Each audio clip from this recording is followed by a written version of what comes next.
O tema do painel agora é a evolução do trading através das gerações. Isso aqui é muito legal, hein? E nós vamos receber, com muitos aplausos, peço por favor, para vocês, os participantes, grandes nomes, começando com o escritor Ivan Santana. Alô, Ivan!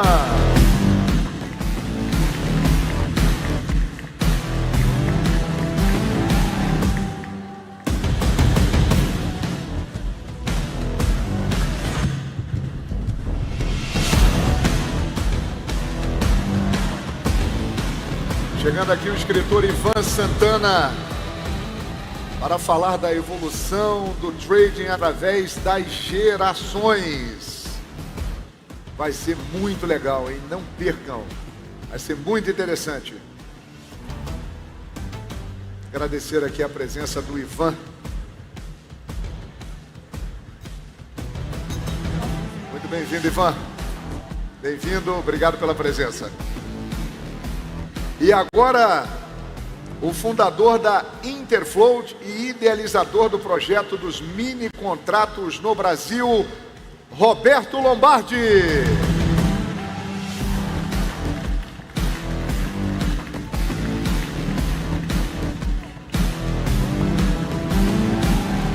Tudo bem? Bem-vindo. Tudo bom? Por favor, fique à vontade. Convido também influenciador e trader André Antunes.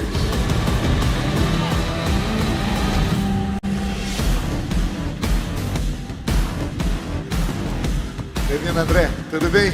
Por favor, fique à vontade. E agora ele que será o moderador, né? Que vocês conhecem tão bem, participando ativamente aqui de todas as atividades do BTG Pactual, ele que é head de análise. Eu tenho o prazer de chamar Lucas Costa, o Coxinha.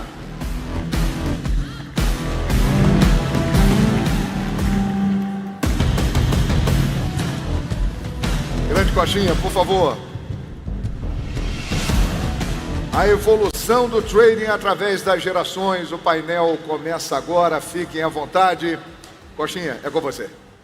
Bom, obrigado, pessoal. Vocês estão me ouvindo, né? Beleza. Bom, vamos começar um painel que eu particularmente estava aguardando já há muito tempo. Primeiramente, queria agradecer demais a presença de todos vocês, Antunes, Lombardi, Ivan. É uma honra a gente poder ter aqui com vocês. E eu não sei se vocês sabem, mas aqui a gente tem 4 gerações de mercado no palco.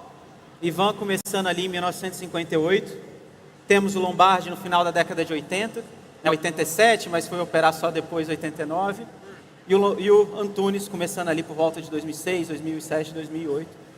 Eu particularmente comecei mais tarde, bem mais tarde, 2016 ali mais ou menos. Então é um prazer ter essas 4 gerações aqui.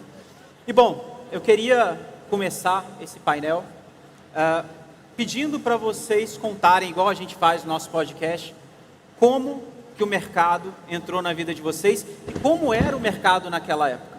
A partir daí, a gente vai ter uma conversa muito legal sobre tudo que mudou, tudo que não mudou e como que as coisas podem ser a partir daí para frente. Ivan, se você puder começar, por favor. Bom, é um prazer estar aqui, um prazer falar com vocês. Antes de mais nada, uma satisfação.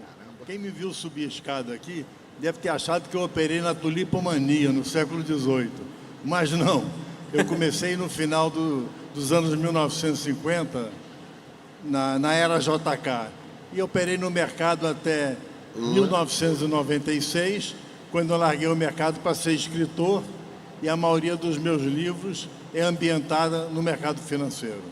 Boa, né? E um dos seus principais livros, que eu acho que todo mundo conhece, Mercadores da Noite, que marcou toda uma geração de mercado também. E como que era o mercado naquela época? Como era o mercado naquela época? Olha, quando eu comecei o mercado tem algumas coisas que não mudam nunca. Ele é formado de ganância e medo. Isso não muda. Pode ser no século XIX, início do século XX, pode ser nos esfuziantes anos 20 americanos, quando teve o crash de 29. O mercado não muda muito. Os instrumentos do mercado é que vão mudando ao longo do tempo. Quando eu comecei a operar no mercado, a Bolsa de Valores no Brasil era apenas a Bolsa de Valores do Rio de Janeiro. Era como se fosse uma mesa de pôquer. Eram aqueles caras ali que ficavam atrás dos corretores, comprando ações da Belga Mineira, da Brahma, do Banco do Brasil e tal. Ali, era pequeno. O mercado de renda fixa era muito restrito a comprar notas promissórias da companhia siderúrgica Mannesmann. A gente comprava com desagem, negociava apólice do Tesouro do Estado de Minas Gerais. E era esse o mercado. Estava começando a aparecer fundo de investimento. Um fundo de investimento. Começou o primeiro fundo de investimento no Brasil. Era um mercado.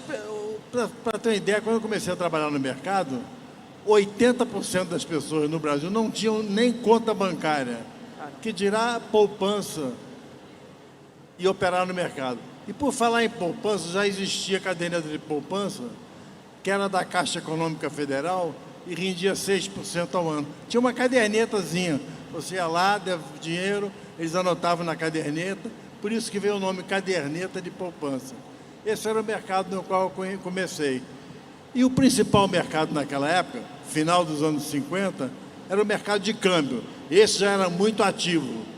O mercado era livre, o câmbio era livre, a gente comprava dos exportadores e vendia dólar para os importadores. Foi nesse mercado que eu comecei. Muito interessante. E você, Lombardi?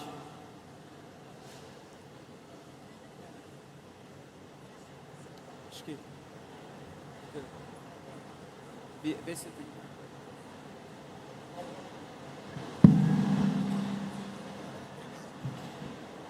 Alô? Não, agora sim. Bom, primeiro agradecer o convite. Olha, assim é meu sonho de consumo, uma Copa BTG de trader, né? A gente que de fato vivenciou, né, toda a trajetória e toda a história de trading, especialmente depois do surgimento da B3, está num evento como esse aqui, é um negócio espetacular. Então queria cumprimentar o BTG pela iniciativa e agradecer pelos meus companheiros aqui de painel, né?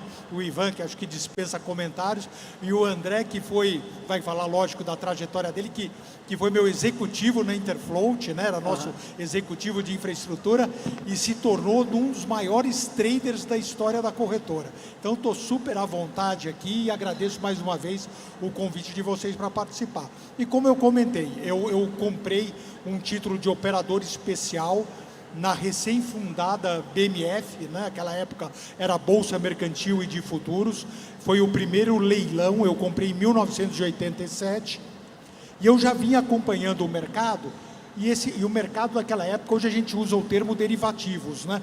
Naquela época usava-se o termo commodities, e eu achava um negócio espetacular, a possibilidade de você vender um ativo sem ter, e você poder comprar algo sem ter dinheiro para pagar. Eu achei um negócio fantástico, falei, isso aqui vai estourar. E aí comecei a me aprofundar, fiz todos os cursos de iniciação que a BMF ofereceu, já era na Praça Antônio Prados, fiz todos os cursos que foram possíveis, e aí acompanhei esse primeiro leilão, participei. É verdade que eu paguei um preço um pouco acima do que eu esperava, eu precisei ficar no meu emprego, então com o salário do meu emprego, acabei alugando o título de operador especial, então com o salário e com o aluguel eu consegui pagar. E até se você me permite comentar, eu já vi você falando que na verdade o preço ele era você se preparou, só que na hora que você foi comprar o preço era diferente, né? Na verdade foi a minha... Eu já estava achando o mercado maravilhoso, que era comprar sem ter dinheiro. Então, isso eu já fiz na minha largada, né? Eu comprei o título muito acima do que todas as previsões de preço para aquele primeiro leilão. Então, eu tive que no dia seguinte ir na bolsa, pedir para parcelarem o título. E aí me comprometi, né? Assim que eu conseguisse pagar, eu iria para o pregão. E aí começou toda a minha trajetória, né? Comecei em janeiro de 89, eu fiquei durante vários anos no pregão. Nesse meio tempo, em 92, eu comprei um título de corretora, inicialmente só BMF. Em 92 eu fundei a Interfloat, e eu acho que a diferença da minha história é muito com o escopo e objetivo que a Interfloat trabalhou todos esses anos. Nós éramos 100% focados no investidor pessoa física, no trader, e em especial naquele profissional de mercado. Então nós provínhamos toda a infraestrutura, os limites, o local físico, para que todos pudessem frequentar e operar. E a gente naquela época tinha um modelo de corretagem muito flexível. Sentava comigo e falava, pô, Lombardi, eu estou querendo deixar aqui o emprego de operador de pregão, de corretora, estou querendo começar a operar um pouquinho para mim, você me dá uma oportunidade no pregão ou na mesa? Eu dava oportunidade, a gente sentava e fazia negócio. Então tinha corretagem fixa, eu cobrava corretagem de participação, pagava variável, a gente tinha um modelo para trazer todo mundo que desejasse começar a operar para si. A Interfloat realmente criou condições para que muita gente começasse a sua carreira de trader no mercado. E eu acho que como legado da corretora, né, fica toda essa trajetória, a criação das salas de negociação, o foco no heavy user, no trader, e muito o projeto de mini contratos, que era uma preocupação muito grande nossa, que era dar acesso a quem quisesse começar, que tivesse condições mais favoráveis de começar no mercado, que naquela época os contratos padrões eram muito grandes. Então quem começava, se errasse, estava praticamente fora do mercado. Então acho que esse legado dos mini contratos, especialmente para quem está começando e consegue dosar melhor, né, esse risco de ganho de perda, eu acho que esse é um legado importante que nós deixamos aí como contribuição. Isso que você falou é muito legal, e até um papo que a gente teve ali antes do painel, eu particularmente, eu venho de um mundo que, se não fosse os mini contratos, eu não teria começado no mercado. Foi uma forma de começar o mercado, de chegar mais próximo do mercado, para depois conhecer outros produtos, conhecer o mercado como um todo, e até sair lá de Minas para poder vir para São Paulo, entrar no banco e trabalhar no mercado como um todo. Então acho que hoje é aquilo que o Gilson falou aqui, os mini contratos eles também acabam sendo uma porta de entrada para quem quer conhecer o mercado, ter os seus primeiros, seu primeiro contato ali com o mercado. Então até falei com ele antes, né, da gente do painel, mas eu falar de novo, agradeço pela criação, porque senão muita coisa aqui que a gente está fazendo talvez não existiria. E você, Antunes, conta pra gente. Boa. Primeiramente, agradecer a toda a estrutura do BTG, trazendo aí de volta os eventos presenciais. É para mim uma honra estar com meus dois principais mentores aqui, Roberto, mentor mais direto, o Ivan Santana, com uma história muito engraçada da resenha dele, Bull and Bear, um mentor indireto. Comecei no mercado, na verdade, em 2007, sendo gerente de tecnologia da Interfloat, uma corretora totalmente diferente do que eu conhecia de mercado, né? Eu não tinha nunca trabalhado no mercado financeiro. Para mim, mercado era vendo Jornal Nacional, dólar subindo, dólar caindo, e corretora era banco. E na Interfloat eu vi algo diferente, que eram as pessoas dentro da corretora, operando para si, operando o próprio dinheiro, e o mais louco, operando pouco tempo. Uhum. Né? Os caras ficavam meia hora, uma hora na corretora, iam embora, a corretora 4 horas da tarde, quem estava na corretora, quem estava perdendo. Então ali foi meu início como gerente de tecnologia. Fiquei 1 ano e meio na corretora, fizemos grandes projetos juntos, né? O primeiro DMA do mercado foi na Interfloat. A gente tinha um projeto que era o clique mais rápido do mercado, naquela época não tinha HFT. Os HFTs eram os nossos operadores da Interfloat, né? O clique mais rápido no payroll era um operador da Interfloat. Crise de 2008, outubro de 2008, algumas mudanças corporativas na corretora. O Lombardi viu uma estrela ali, né? Eu falo que a grande oportunidade que ele me deu, e eu faço isso como legado de dar para as pessoas, que foi, acho que eu participei da primeira mesa proprietária do Brasil, né? Que todo mundo começou, ali os scalpers começaram na Interfloat. O Lombardi me ofereceu a oportunidade de sair do lado de gerente de tecnologia, ir para o lado do cliente e operar. Comecei operando pequeno, um contrato do mini índice, e ali foi realmente todo o meu começo. Faço isso há mais de 17 anos, seguindo muito do legado que o Lombardi construiu, e num mercado que estava numa transição, né? Que era um mercado eletrônico com o mercado viva voz. Então a gente tinha tanto o mercado viva voz acontecendo, quanto o mercado eletrônico. Então eu peguei bem essa transição, fiz todos os cursos, seguindo muito o caminho, espelhando o Lombardi, né? Todos os cursos de bolsa, operador de pregão, operador eletrônico, operador GTS, Bovespa, agente autônomo é 400 e pouco, para realmente conseguir dar uma solução para o trader que estava operando. E após isso, em outubro de 2008, olho da crise, né? Vai começar nesse mercado mesmo? Eu falei, vou. E aí eu perguntei uma dica para o Lombardi, né? O que eu faço? Ele falou, quem opera mini índice, opera qualquer coisa. E eu falei, tá, mas fala mais. Aí esperando ele falar, segue o Bradesco, opera 10 horas da manhã. Ele falou, Antunes, duas coisas. Aprende o jogo e aprende a perder. Se você conseguir seguir isso aí, foi exatamente seguindo essas frases, é quase um enigma, que eu consegui, graças a Deus, há mais de 17 anos, aí, ser consistente no mercado, ter uma empresa que mais formou traders no Brasil, sócio da Nelógica, construímos aí, né? Formou os mini contratos, a gente trouxe a plataforma que hoje mais opera mini contratos, estamos aqui parceiro de vocês e acelerando e agradecendo de estar a oportunidade do BTG e estar com duas pessoas que eu admiro muito e fazem parte da minha trajetória. Não, e muito interessante, porque foi o que eu falei, a gente tem aqui 4 gerações, né? O Ivan pegou ali o mercado no início da década de 60, final da década de 50, Lombardi já final de 80, início de 90, e assim, eu acho que a pergunta que mais vem à mente de quem está no mercado é o que vocês acham que mudou mais? O mercado ou o trader nesse período, Ivan? Olha, eu acho que o trader, o espírito do trader, o modo de pensar do trader não mudou nada. Eu acho que o mesmo trader que operou lá na Bolsa de Valores de Nova York nos anos 20, é o mesmo trader que opera hoje. Ele opera dentro daqueles sentimentos de ganância, medo, aquela vontade tremenda de ficar rico, aquele pavor de perder tudo. Então o trader não mudou. O que mudou, e mudou brutalmente, foram os instrumentos de mercado. Vou dar só um exemplo. Eu comecei lá nos anos 50, como eu já falei, mas eu operei muito tempo como operador da Bolsa de Valores do Rio de Janeiro. Naquela época, o mercado era um jogo roubado. Quem ganhava dinheiro mesmo eram os operadores ali no pregão. Tanto que fracassou. Um dos maiores bull markets do Brasil foi o bull market que aconteceu entre 1968 e julho de 1971. Ele acabou porque, naquela época, não tinham grandes fundos, nem fundos de pensão grandes, era a pessoa física que investia no mercado. E grande parte dos brasileiros que tinham condições de investir, perderam tudo. Então aquilo foi um golpe mortal no mercado. Porque a gente estava ali, o mercado era todo combinado. Por isso que eu disse que os instrumentos mudaram.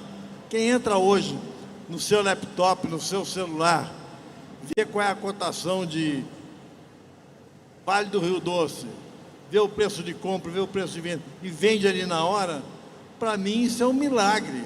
Porque a pessoa, para comprar ações da Vale do Rio Doce lá em 1971, Vale hoje em dia, não é mais Vale do Rio Doce, para comprar Vale em 1971, ela tinha que dar a ordem para uma corretora, que dava a ordem para a mesa de operações, que passava para o guichê da Bolsa, que passava para o operador no pregão.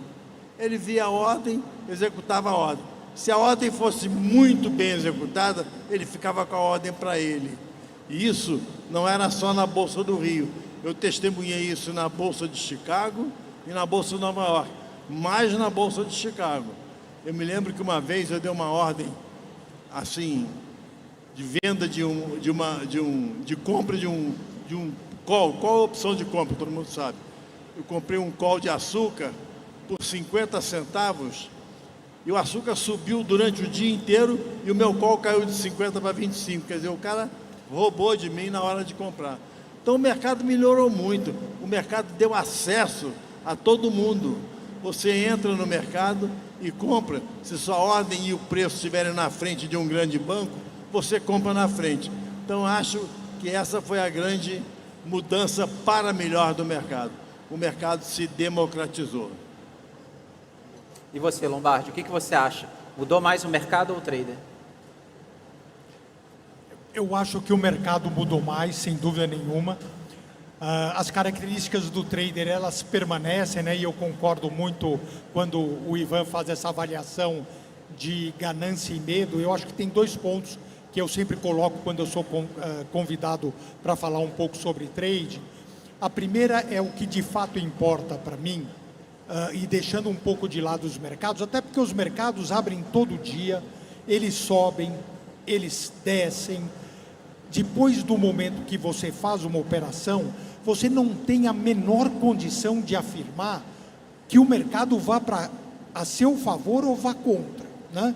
Naquele momento que você executa uma operação, você não tem certeza, você tem uma percepção, se você está comprando, que provavelmente o mercado, ou você deseja que o mercado suba.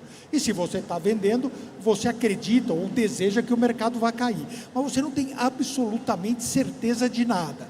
Então eu acho que assim, o que importa para o trader continua sendo, e isso não mudou, é como ele se comporta quando ele está ganhando e como ele se comporta quando ele está perdendo. Então eu diria que isso não mudou. Assim, esse continua sendo o grande desafio para o trader, essa equação entre o ganho e a perda. O segundo ponto é justamente dois sentimentos na nossa vida cotidiana que eles são muito positivos, que são justamente a esperança e o medo, né? A gente tem esperança de dias melhores, que as coisas caminhem de uma maneira mais positiva, e tem medo para não fazer nenhuma bobagem, você ser mais cauteloso. No nosso mercado de trade, esses dois sentimentos são extremamente negativos, que é justamente nessa linha que a gente está comentando aqui. É a esperança de você estar certo quando está errado, e o medo de estar errado quando você está certo. E aí o que acontece? Naquela equação de ganho e perda, você ganha pequeno e quando você perde, você alavanca demais o prejuízo. Não tem conta matemática que faça com que o trader permaneça se ele tem esse tipo de atitude. Então eu acho que as características do trader podem ter evoluído um pouco ao longo dos anos, mas de certa forma essas características elas se preservam desde a época do Ivan, da minha, do André, da sua. Eu acho que elas permanecem como características fundamentais do trader. E é exatamente o que o Ivan comentou, assim, a mudança estrutural de equidade de acesso é a grande mudança relevante que nós tivemos nos últimos anos. Então, esse ambiente de pregão, que você imagina, nós tínhamos uma vantagem, quem estava no pregão tinha uma vantagem competitiva incomparável. Você estava ali, você percebia o movimento quando ele começava, uma corretora tomava uma ordem de um lado, você tomava do outro, porque o operador de pregão não conseguia executar todas as ordens na roda. Então sempre sobrava uma compra, sempre sobrava uma venda, você conseguia manejar a sua posição pela sua posição no pregão. Você tinha uma vantagem competitiva muito grande. E ao contrário, um trader que tinha que passar a ordem pela mesa, tinha que passar a ordem para o operador de pregão, o operador de pregão passar para o operador da mesa, passar para o operador de pregão, o operador de pregão executar, retornar a ordem. Era um tempo infinito num mercado volátil. E o que o Ivan comentou, normalmente o cliente só executava a ordem, especialmente a preço limitado, se o mercado fosse contra, senão ele não executava. Então acho que a equidade hoje das plataformas, a transparência, como o Ivan comentou, não adianta se o JP Morgan colocar uma ordem atrás de você no mesmo preço, se alguém bater, vai bater em você primeiro, você vai levar essa ordem. Então eu diria que a equidade conseguida e de evolução ao longo dos últimos anos é a grande mudança que a gente tem do ponto de vista de perspectiva de sobrevivência para o trader, e em especial aquele que está começando. Oi, e você, Antunes, eu sei que você é um cara que já está muito ligado nos algoritmos, nesse mundo dos high frequency, eu sei que você é um grande estudioso disso, né? Inclusive você sempre recomenda que as pessoas leiam todas as normas da Bolsa, manual de operações da Bolsa, que isso é extremamente importante e é uma coisa que está ali, está disponível gratuita, às vezes muita gente esquece. Você já mais inserido nesse mundo dos algoritmos, você sente que mudou mais o mercado ou o trader? Cara, na verdade, respondendo o mercado ou trader, eu acho que o trader não mudou nada. Eu tenho muito quadro no escritório, quem já viu nossos vídeos, eu tenho um quadro lá que é um panfleto de 1928, que era um marketing das corretoras em Nova York, buscando clientes de scalper. Chama The Scalper, né? E a tradução é o scalper, como operam, aonde operam. como operam grãos, como operam juros, como operam mercados de ações. Então, naquela época, já tinha o scalper. O que mudou, na minha visão, até respondendo dos HFTs, foi a forma de interagir com o mercado. Então, era um pregão com poucas pessoas, muito caro, porque a população brasileira não tinha tanto dinheiro na época do Ivan Santana. Na época do Lombardi, quem tinha vantagem competitiva era quem estava lá dentro do pregão, tanto o operador, principalmente o operador especial, que tinha o crachá azul, que era o scalper. E no mercado eletrônico, quem tem a vantagem é quem tem o conhecimento certo, quem está com a ferramenta certa na mão, quem sabe realmente seguir ali o fluxo de ordens. E eu peguei uma coisa muito boa do Lombardi, que é essa forma de interagir com o mercado. A gente sempre teve uma briga, né? Qual que é a melhor técnica, fluxo, análise técnica, moeda para cima. Depois que você compra e você entrou no mercado, a técnica vai embora. É o que o Lombardi falou, você não consegue prever, adivinhar se o mercado vai subir ou vai cair. O que você consegue controlar é a sua emoção e o seu gerenciamento de risco. E para mim nos robôs acontece a mesma coisa, porque você desenvolve o robô com a sua técnica, só que quem liga e desliga o robô, quem configura com quantos contratos você vai operar é você, o stop é você. Então as condições psicológicas do trader, medo e ganância, como o Ivan comentou, permanecem da mesma maneira. Por trás de um robô tem o dinheiro de um ser humano, por trás de um dinheiro do ser humano tem as emoções do ser humano. Tem um livro muito bom que eu recomendo do Ivan Santana, é Coração de Trader. Então o coração do trader não mudou, o que vem mudando é a tecnologia. Eu lembro de uma frase de um diretor alemão da Siemens, que ele falou uma coisa para mim, que isso mudou meu jogo, até quando eu fui para a Interfloat. A tecnologia passa, o negócio não. Emprestar dinheiro é emprestar dinheiro desde sempre. Comprar e vender é a mesma coisa. Nos mercados da Roma, de sal, até hoje a gente comprar um mini dólar é a mesma coisa. Se você conseguir comprar barato naquele momento e vender mais caro, você vai ganhar dinheiro. Então o trader continua o mesmo. O que a gente tem, e pega números da Bolsa, eu estava ontem com o Clóvis, desde 2019, a Bolsa coloca a estatística trimestral de quantos traders ganham ou perdem. Desde 2019, os traders mais ganham dinheiro no dia e no mês. O grande problema é que os traders não sabem perder. Então, quando ele ganha pequeno, quando ele perde muito. Então, a forma de operar, as técnicas continuam iguais, o fundamento é o mesmo, comprar barato e vender caro. O que mudou foi a forma de interagir, o mercado ficou mais rápido, dificultando para algumas pessoas, mas eu acho que o que mais facilitou é o mercado ser democrático.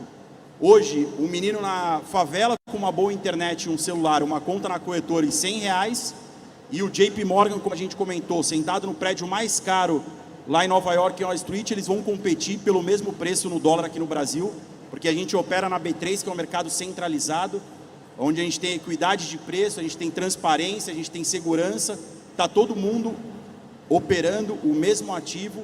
O que vai mudar é o gerenciamento de risco, o comportamento dele. Então, para mim, não mudou nada do trader, o trader é o mesmo. Mesma coisa, né? Eu sou militar, o coração militar, a mente militar, mudou não, mudou a forma de interagir na guerra. Antes era com a faquinha, com fuzil, agora é com drone, mas continua a mesma coisa. O cara tem medo de ir para o fronte de guerra. Então, para mim, o mercado continua, o que mudou foi a forma de interagir, mesmo com automação, mesmo com HFT, a conta por trás, o bolso, né, como o Salute comentou, o Flora comentou, né, o principal órgão do ser humano, que é o bolso, é de alguém, não é do robô, né? Exatamente. Você citou o livro do Ivan. Eu vou citar outro livro do Ivan para justamente a gente entender os comportamentos, que é o livro da crise de 1929, que eu já falei com o Ivan, acho que é um dos melhores livros sobre esse período, e um dos livros que você consegue entender como que as pessoas daquela época pensavam, como que elas viam o mercado e como que tudo aconteceu. E aí eu pergunto justamente para vocês, que eu acho que é uma pergunta que deve aparecer muito. Como manter a longevidade no mercado? Né? Todos vocês estão no mercado até hoje, tudo bem que às vezes um perfil diferente, né? Um perfil mais agressivo no início, um perfil um pouco mais conservador depois. O Ivan, eu acho que é um exemplo disso, tem várias histórias de épocas mais agressivas, épocas mais conservadoras, mas todos vocês estão no mercado até hoje, assim. Como que a gente consegue manter longevidade dentro do mercado? Como é que é? Como que a gente consegue se manter por muito tempo no mercado, ter longevidade? Olha, eu me mantenho no mercado desde final dos anos 50, né? E é evidente, se eu conseguir ficar esse tempo todo no mercado, eu fui me atualizando ao longo dos tempos. Quer dizer, quando eu comecei não existia análise técnica, eu aprendi análise técnica. O Márcio Noronha, né? Para fazer uma operação de short, ficar vendido a descoberto, era dificílimo, você tinha que pedir emprestado ações, vender ações, ficar desenhando informalmente, não tinha instrumentos de vender índice futuro, vender ações futuro. A Bolsa de Nova York não influenciava em nada o mercado brasileiro, só começou a influenciar deve ter influenciado lá em 1929, mas através do mercado de café primeiro, que espalhou para os demais mercados. Mas a Bolsa de Nova York só começou a influenciar os mercados brasileiros a partir do crash de 19 de outubro de 1987. Aí houve aquele tombo e no dia seguinte houve um tombo grande aqui na Bovespa. Então, é claro que para poder viver durante todos esses tempos, eu fui me adaptando ao mercado. E não foi difícil não, porque as coisas não acontecem abruptamente. As coisas vão acontecendo. Primeiro, em 1965, eu me mudei para os Estados Unidos e fiquei 3 anos lá estudando na Universidade de Nova York e estagiando em empresas americanas. Encontrei maravilhas, como, por exemplo, o fax. Fax que nem mais tem hoje em dia, eu achava aquilo uma maravilha das maravilhas. O cara assinava um documento lá em Los Angeles, eu recebia em Nova York. Então eu comecei a participar de trading desks de várias corretoras americanas, nos estágios que eu fazia. Então eu fui vendo o mercado. Quando eu voltei para o Brasil, no início de 1968, eu descobri algumas coisas muito interessantes. Aqui não existia juros compostos.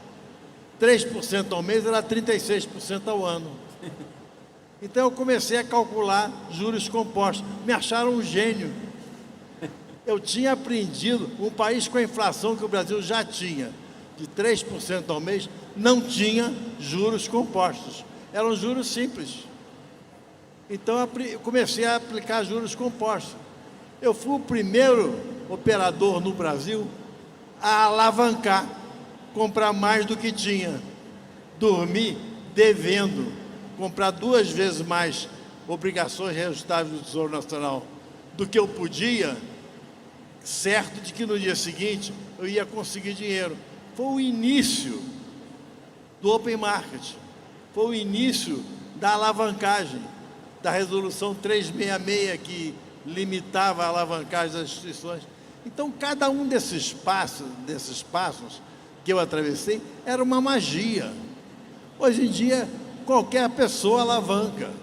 Você faz um curso aí de mercado, depois de 3 meses já está comprando mini índice, ou vendendo mini índice. Você está alavancando.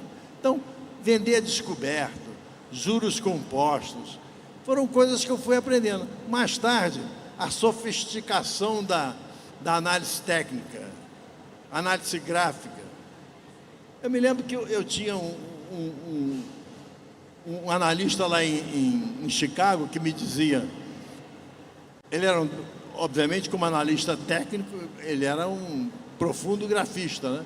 Ele dizia o seguinte, olha, se o mercado acha que batendo nesse nível o mercado despenca, quando bater nesse nível o mercado vai despencar. Se você fosse a única pessoa que fizesse análise técnica, ela não valeria nada, nada. Mas a análise técnica só vale na medida que as pessoas acreditam que se a bolsa bater naquele nível ali, ela vai atingir um suporte que vai levar ela para cima. Ao mesmo tempo, se a bolsa bater nesse nível aqui, ela vai bater numa resistência que vai levar ela para baixo. Se ela não romper a resistência, ela romper a resistência, aí é mercado de alta. É um breakaway through, é um breakaway gap para cima. Então essas coisas a gente vai aprendendo no momento. O segredo é você aprender e esquecer as coisas que você usava no passado.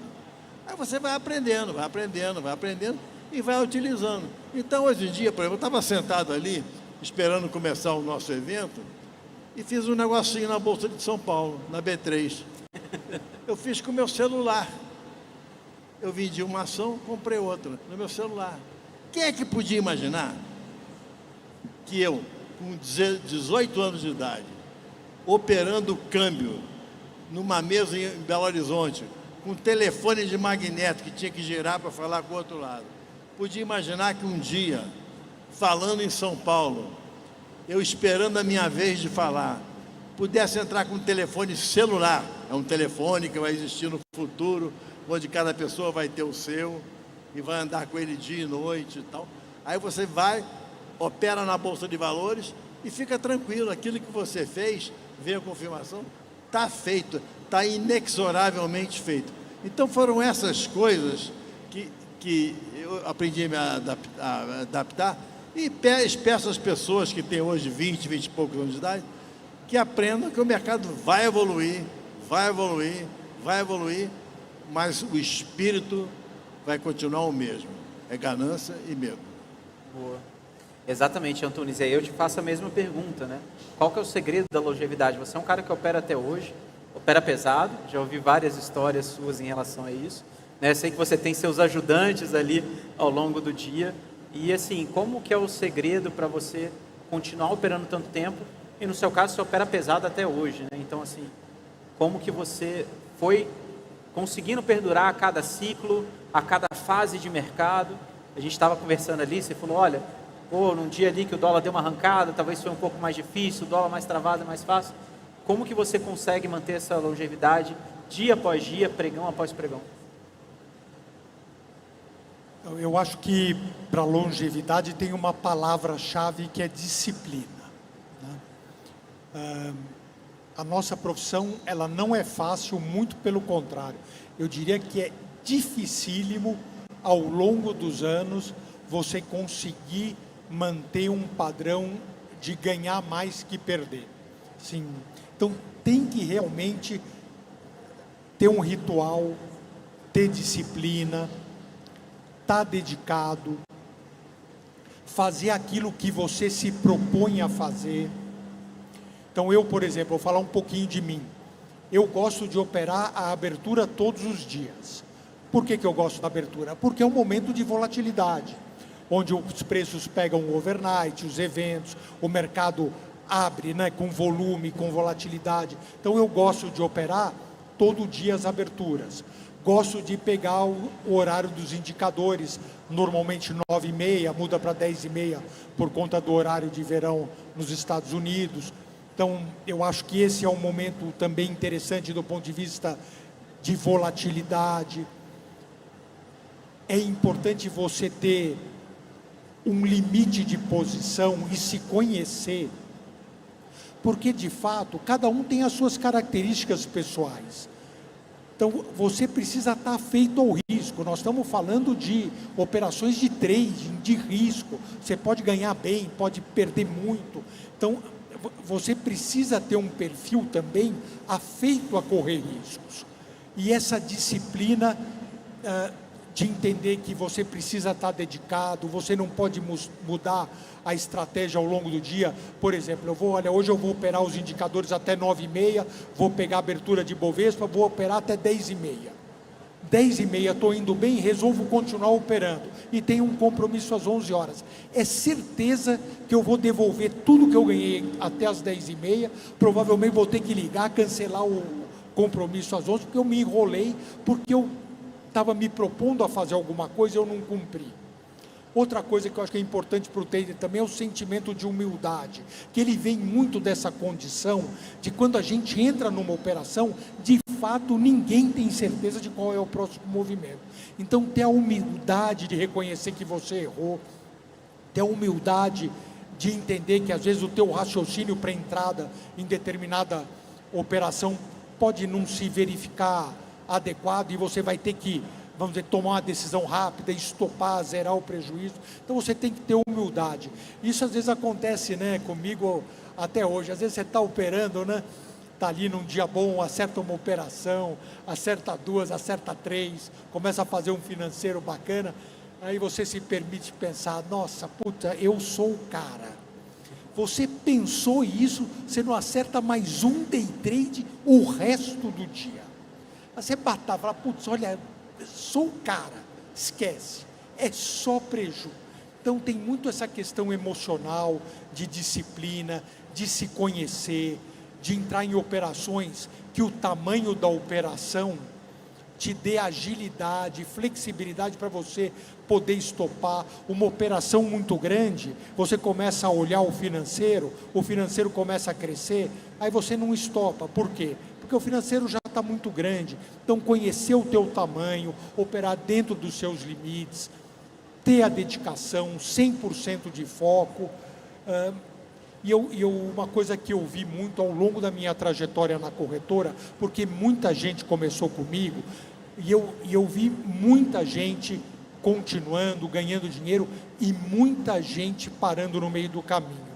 E tinha um marco que para mim assim era definitivo.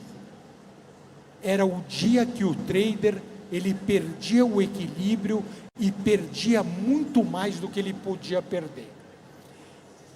Essa condição era praticamente insanável na trajetória do trader. Por quê? Porque no dia seguinte ele não vem mais operar a tendência de mercado, não vem mais observar se ele deve comprar, se ele deve vender. No dia seguinte ele está operando o prejuízo do dia anterior. Aí ele deixou de ser trader, ele passa a ser um buscador daquele prejuízo. Então, a grande recomendação que eu sempre dei, numa das poucas verdades que eu acho que a gente foi construindo ao longo da vida, é tomar muito cuidado com preço médio, com grandes prejuízos, por limite, errou, cai fora. O mercado tem a todo momento, a todo segundo, você estopa uma operação, você entra em outra. Agora você faz médio, começa a perder, você vai passar o dia administrando aquele prejuízo, administrando aquela posição perdedora.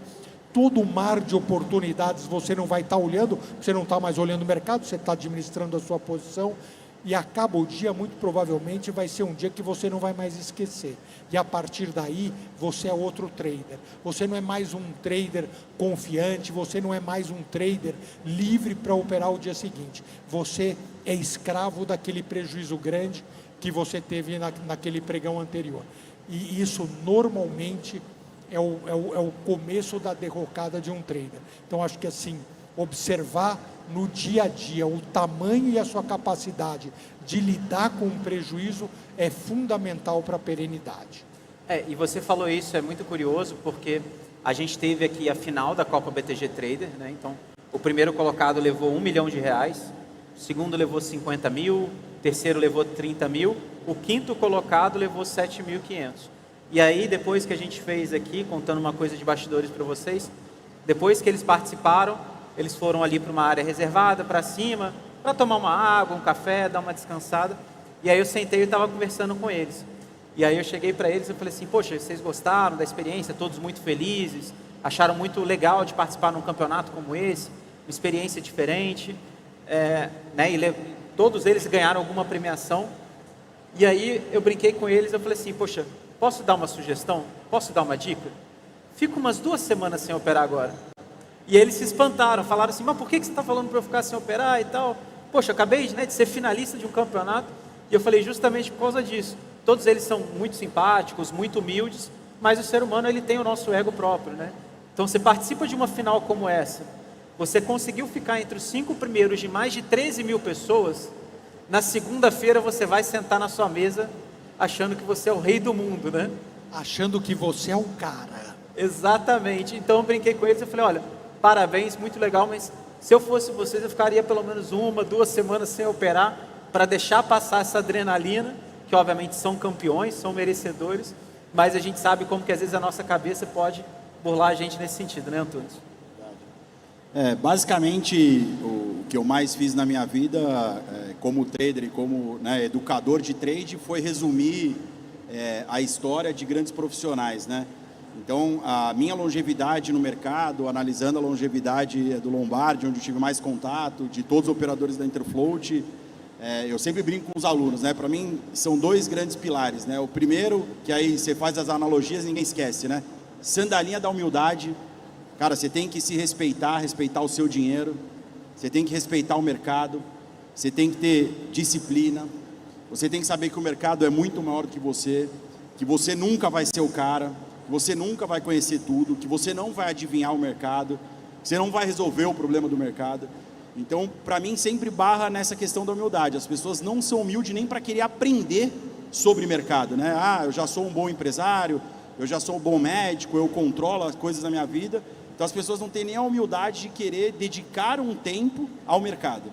Então, quando você coloca o chapeuzinho da humildade, você já vai para um nível de aceitação do mercado.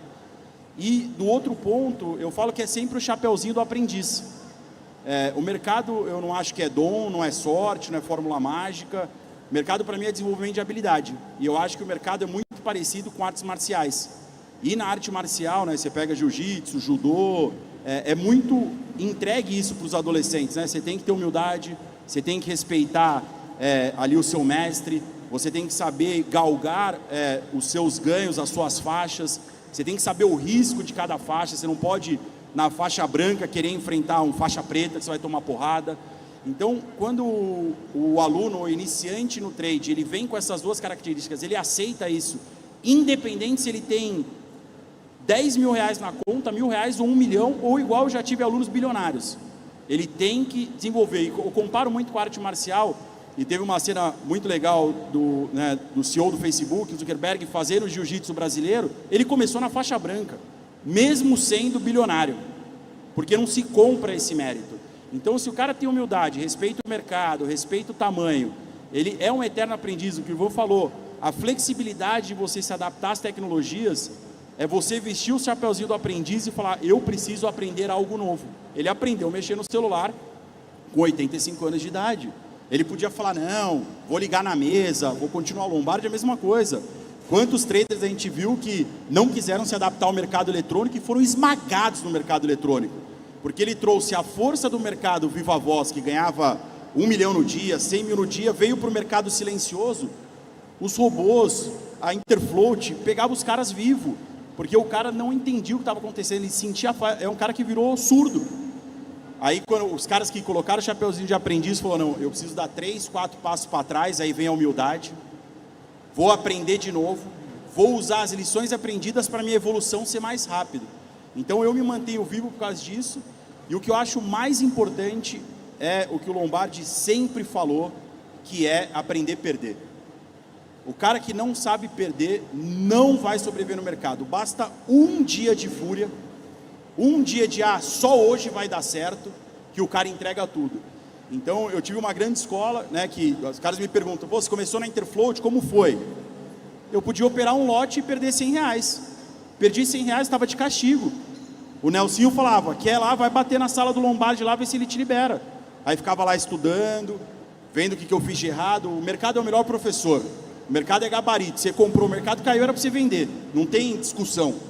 E aí foi isso, começar devagarzinho e construindo maturidade e construindo financeiro e aceitando que é um dia após o outro. É gladiador, cara. Entrar na arena todo dia, sobreviver, fazer dinheiro. Mas para mim é o melhor ambiente do mercado, é a melhor profissão do mundo. Para pessoas que querem fazer isso. Eu não acho o mercado difícil, eu também não acho o mercado fácil. Eu acho que o mercado é para pessoas que realmente querem. Eu trago isso do quartel, a querência, é realmente querer dar certo. E está aí, o mercado, o Ivan comprou agora, eu posso comprar, o Lombardi pode comprar. O que vai determinar, e o que determinou aqui no campeonato ganhador foi a qualidade dele, principalmente gerenciar risco e gerenciar as emoções. Então isso se mantém igual.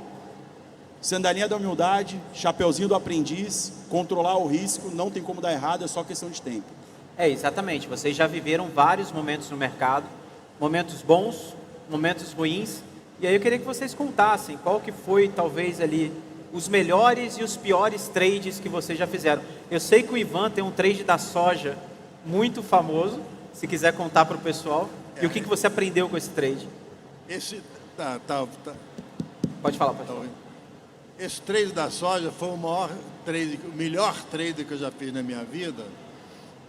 Aconteceu em 1988. Mas vou começar do princípio. Em 1987, eu tinha certeza de que a Bolsa de Nova York ia levar um tombo. Certeza absoluta. Só que eu comprei puts, opções de venda, do índice S&P 500, na Bolsa de Nova York. Comprei puts com vencimento em setembro. E comprei um lote grande. todo o meu capital e mais o capital de vários clientes meus. Todo não, mas boa parte do capital. E aconteceu que o mercado não teve a queda que eu queria e os puts viraram pó. Aí tinha o vencimento de dezembro, que era o vencimento seguinte. Só que os puts para dezembro, por causa do valor do tempo, estavam muito caros. Então eu esperei o mercado passar uns dias para os puts caírem de preço e comprar. E nesse momento houve o crash. E eu não ganhei nenhum centavo no crash de 87. Eu quis parar de largar o mercado. Falei, não dá, eu não tenho capacidade para operar mercado. Eu sabia que ia cair, eu apostei que ia cair e não refiz a minha aposta. Vou desistir. Mas acabei não desistindo, era a única coisa que eu sabia fazer. E vida que segue. Veio o ano seguinte, 1988, e o presidente da Vale, na época a companhia Vale do Rio Doce, Wilson Nélio Brumer, me contratou para fazer uma operação em Londres de compra de gold loans. Gold loans são empréstimos para mineradoras baseados na produção futura de ouro. Eu fui para lá, quando eu estava representando a Vale, uma empresa grande. Aí os banqueiros disseram que a operação era interessante, mas que não iam fazer por causa do risco Brasil. Então, eu saí de mãos abanando, mas como eu tinha ido a Londres, eu comprei uma passagem triangular e passei por Chicago antes de voltar para o Brasil. Lá em Chicago, conversando com um analista de soja, ele me mostrou um mapa meteorológico no qual ele acreditava firmemente que o fenômeno Laninha, de esfriamento das águas do Pacífico, El Niño é o esquentamento, a Laninha é o esfriamento, ia acontecer naquele ano, e que nos anos anteriores em que tinha acontecido naquela intensidade, havia seca no meio oeste. Eu acreditei nele, voltei para o Brasil e apliquei o que podia e o que não podia no mercado de soja. Mercado futuro de soja, soja novembro. Comprei soja novembro futuro. A alta foi tão grande que eu não precisei botar margem. O ajuste positivo daquele dia foi maior do que as margens. Então, na verdade, essa operação gerou infinito por cento, já que eu não botei nenhum centavo. E a partir daí, todo dia era limite de alta, limite de alta, limite de alta, limite de alta. Eu comprei para mim e comprei também para os meus clientes. A pressão de venda era tão grande que eu fui embora do Rio para Brasília, me hospedei no Hotel Nacional em Brasília e fugi do mundo. E aí esperei um momento que eu não achei assim tecnicamente nem fundamentalmente, eu achei que já tinha ganho o suficiente. Aí vendi um terço, esperei mais umas 2 semanas, vendi o segundo terço, esperei mais umas anos, vendi o terceiro terço. Eu nunca ganhei tanto dinheiro na minha vida, fora os presentes que eu ganhei. Ganhei um carro de presente, ganhei uma viagem a qualquer lugar do mundo que eu quisesse. Eu acabei indo para Jericoacoara, no Ceará. Então foi a melhor operação que eu fiz na minha vida. Foi um pouco de sorte. Se eu não tivesse ido em Chicago, se eu não tivesse conversado com esse analista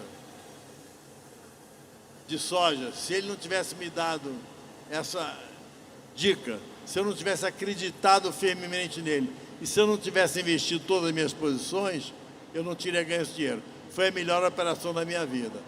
Mas você fez 2 perguntas. Qual foi a melhor e qual foi a pior? A pior foi uma venda futuro de café que eu fiz na Bolsinha, antiga Bolsa de Mercadorias de São Paulo. Eu me lembro uma frase estúpida que eu disse esse dia. Para dizer que eu não fiz nada, vendi 10 contratos de café e vendi café futuro. Naquele dia o café fechou colado no limite de alta e eu vendido. Eu passei o mês de novembro, Natal, Réveillon, janeiro, fevereiro, o Carnaval, vendido em café sem poder sair, porque o mercado já fechava no limite de alta. Lá para março, eu consegui comprar por fora, pagando por fora, os contratos que eu estava vendido, recomprar. Foi a pior operação da minha vida. Eu perdi realmente uns 90% do meu patrimônio. Só ficou a casa que eu morava. Depois eu recuperei, mas foi a pior que eu já fiz. Interessante. Lombardi, você tem alguma história dessa para contar para gente? Tem gente que não tem pior, né? Só tem a melhor, né? Então, eu só queria aproveitar e falar um pouco dessa questão para o trader. A gente tem que acender todo dia uma vela para não ficar posicionado na contramão de um limite de alta ou de baixa, né? Porque o trader, de fato, o que ele precisa é liquidez, né? Errou, cai fora. Agora, imagina você numa posição na contramão, não podendo sair. Você deseja sair, mas você não pode sair porque o mercado está em limite de alta ou limite de baixa. Então, acho que precisa tomar muito cuidado, né? O Ivan comentou, por exemplo, mercado, eu lembro muito a minha época, né? Mercado de café, mercado de boi, mercados com muita volatilidade, mas pouca liquidez.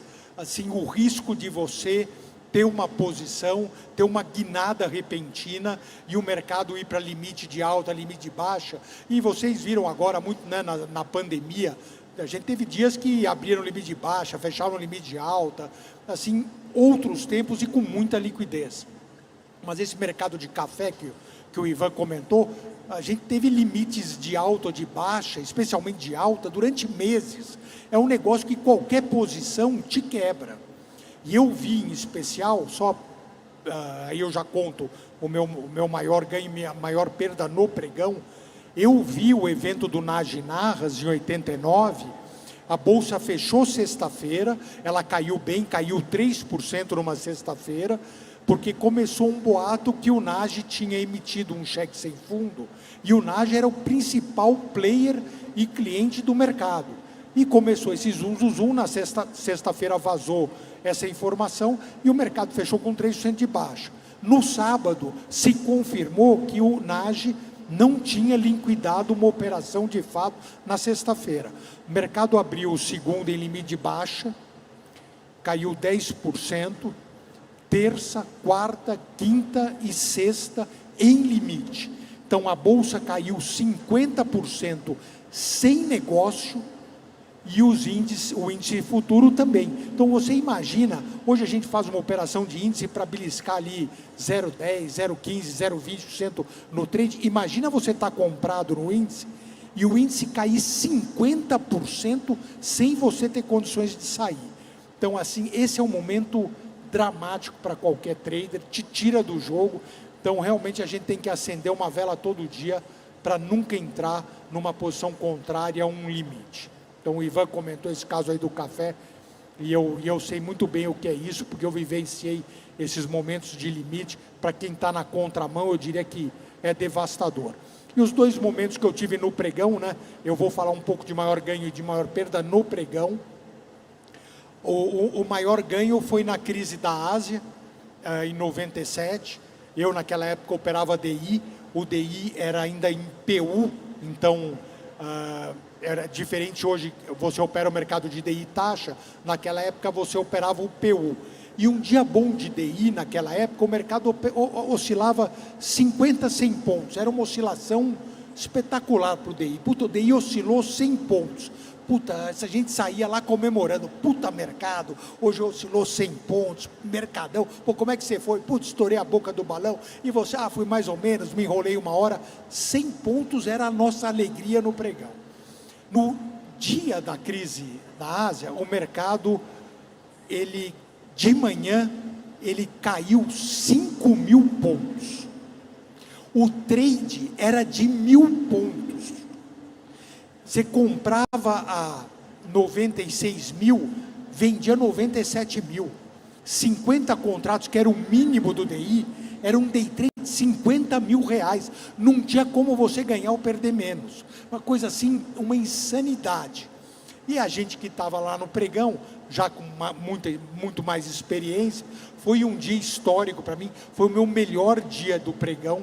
Foi o dia da crise da Ásia, porque de manhã o DI caiu 5.000 pontos, veio para quase para o limite de baixa, e a gente tinha o horário de almoço ainda. E o mundo estava quebrando. Aí o mercado parou 1 hora, voltava 2h30. E nesse intervalo do mercado, o Bill Clinton, que era o presidente dos Estados Unidos à época, ele editou uma série de medidas, inclusive de isenção tributária, incentivo ao mercado de ações, entre outras, porque ele precisava fazer alguma coisa, porque o mundo estava quebrando. Então, na hora do almoço, quando fechou, o PU caía 5.000 pontos. Quando voltou 2h30, ele subiu 4.500 pontos em relação ao ajuste.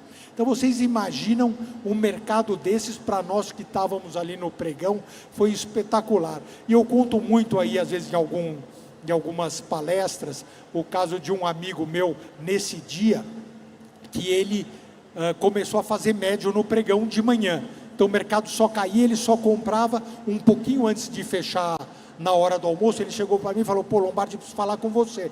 Eu falei: puta, fala, mas estou operando aqui, estou posicionado, não, mas é urgente. Eu falei: pô, mas me conta, o que aconteceu? Estou comprando desde a hora da abertura. Eu falei: meu, você está louco?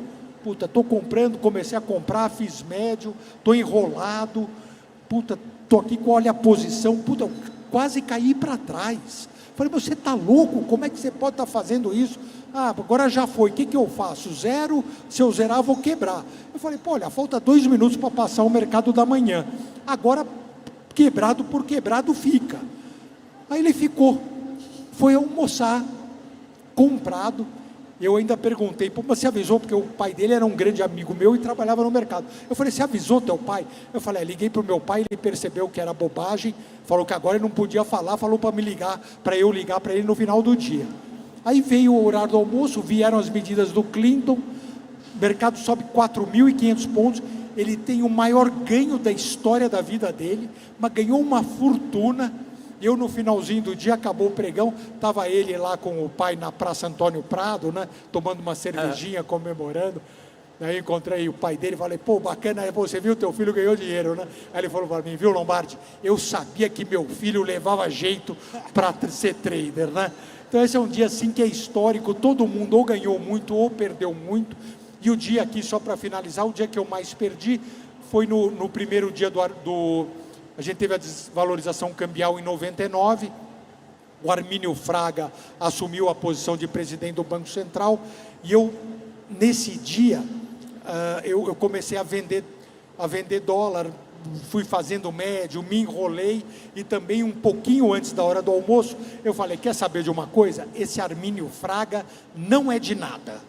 Inclusive o pregão começou a cantar lá, faltando 5 minutos para passar o mercado na parte da manhã: Armínio Fraga não é de nada, só é de marmelada. E o dólar subindo. Eu falei: puta, esse Armínio Fraga não é de nada. O que eu fiz? Virei a mão, o mercado rompeu os R$2, virei a mão e saí comprado para o período pós o almoço. Era mais ou menos R$2. Eu comecei a vender a 1930, para vocês terem uma ideia. Bom, cheguei na corretora 5 minutos depois, a gente tinha a nossa estação eletrônica, fui lá ver o mercado spot, porque o mercado spot não parava.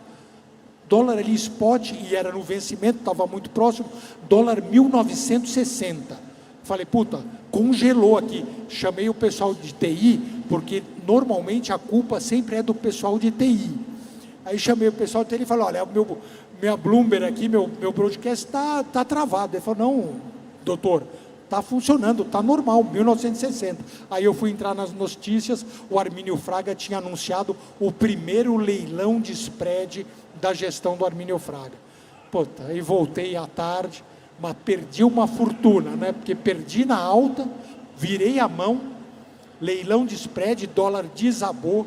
Puta, então aí foi o dia que eu mais operei na minha vida. Operei assim, puta, não tinha lote pequeno para mim, mas assim, eu talvez tenha feito, e eu até fiz as contas, naquele dia eu fiz mais de 10% do volume do dólar, mas está completamente alucinado para buscar o prejuízo que eu estava tendo, consegui recuperar ainda 70% e sair vendido para segunda-feira. Aí veio um gap importante na segunda-feira, consegui recuperar, mas esse é um dia histórico para mim, porque olha, francamente, não valeu a pena todo o sufoco e estresse que eu passei. E o mais interessante é que, com histórias boas, com histórias ruins, todos vocês estão aqui até hoje no mercado, e eu acho que é isso. Então, queria agradecer demais vocês, Antunes, Lombardi, Santana, foi um prazer participar aqui com vocês, foi um prazer bater esse papo com vocês, ainda mais num evento tão especial para a gente, como essa Copa BTG Trade. Então, muito obrigado, pessoal. Obrigado. Tamo Muito junto. obrigado. Obrigado. Obrigado.